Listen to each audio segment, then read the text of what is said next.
After the financial success of the third movie, Paramount decided it was time to make a fourth entry 3 years later. And this is where the franchise hit rock bottom. It was considered one of the worst movies of 2014 despite it making $1 billion at the box office. Steven Spielberg said he wanted Michael Bay to stop making these movies because of how bad they were. Michael Bay says he wanted to stop, but Paramount decided to make him direct Transformers 4 and 5, which killed the franchise, at least just the Bayverse. So with that out of the way, let's review the last two Bayverse movies, which are Age of Extinction and The Last Night. Yes, we're doing both. I don't want to delay this video any longer.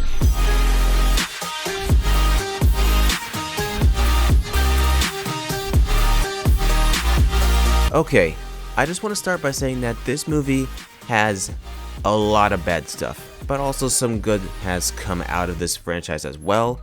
But it's mostly the bad stuff. So we'll start with the good in this movie. I do like the concept of the Autobots hating the humans because of the attack on Chicago in the third movie. It just makes it more interesting. The connection between Cade and Tessa is really good, and the soundtrack is pretty dope as well. There is no nasty humor in this movie, and that's pretty much it.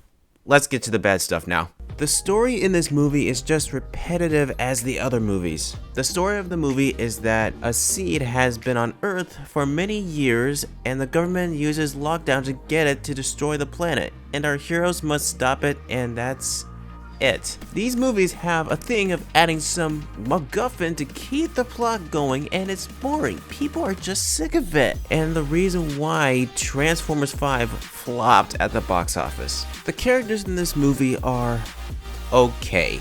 Cade and Tessa do have a nice connection because Cade lost his wife and all he has left is his daughter and he wants to take care of her. But I just can't stand Tessa. She is just the most annoying character in this movie and just stupid. When Lockdown was attacking Optimus Prime, she decides to get in the car and get herself captured. Why would she do that? I'm not sure. Also, the Autobots still don't have any personalities as well. Just like the other movies, they just kill robots brutally. Same thing with Dinobots as well. They were also in this movie because of the posters they were in. Same thing with Lockdown, he just kills and that's it. And the Autobots are just annoying, I think. Also, she's dating this Irish dude named Shane, who's a little bit older than her. There is this thing that it's illegal to date a minor in the US, but from wherever he is, there is a rule called the Romeo and Juliet rule, which I won't get into because I don't want this video to be long or get age restricted. The action in this movie is just the same thing as the previous movies. Desaturated colors with mixed gray colors make it incomprehensible to tell what's happening, and there's a lot of explosions as well. Like, a lot.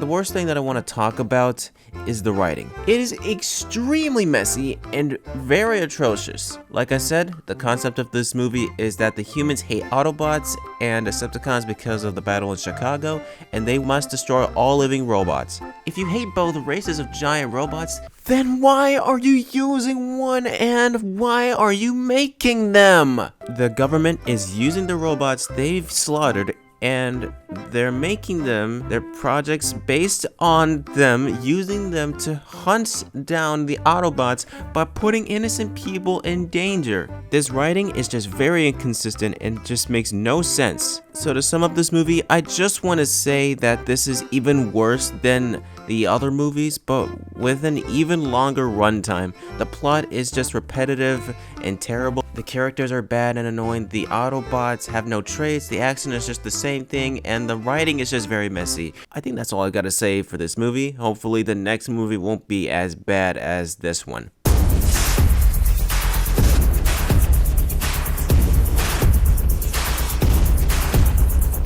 Alright, before we get into the actual movie, I just want to talk about my history with this movie. Actually, we're not going to be doing that since I'm already behind on this video and it's very late. I just want to get out as soon as possible, so we're going to be skipping that part. So the plot of the movie is that a staff has been on Earth for thousands of years and it must be protected from the Decepticons, but Cybertron crashes into Earth and Optimus Prime turns evil, and that's it.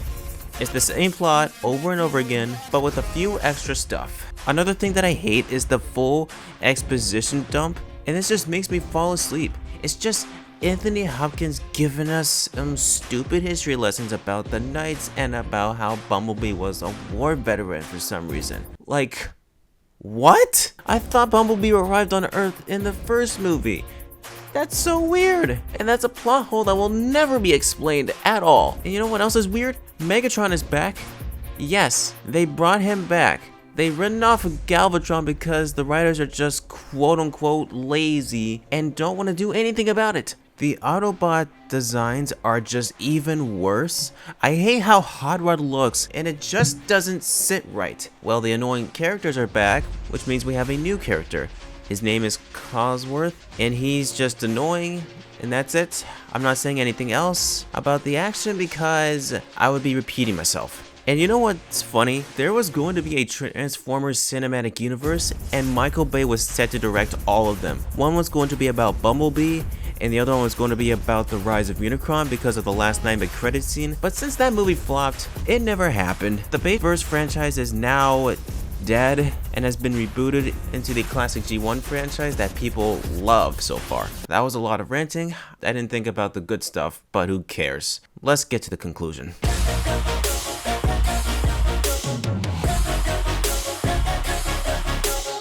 Okay, we went through Transformers 4 and 5. I would like to say that these movies killed the franchise. The first 3 were bad, but the last 2 were even worse. With crappy writing, no character development, and annoying characters, I'm glad that we got rid of that crappy universe and rebooted to the better classic universe. It's less dumb and has more of a clear story than the Michael Bay movies. If you guys want me to review Bumblebee and Rise of the Beast in a few months or less, be sure to leave a like and hit that subscribe button if you do. Anyways, thank you guys so much for 1,000 subscribers. This is probably one of my biggest achievements yet, and yet you guys are the best. Anyways, thank you all so much for watching. I will see you all next time. Peace.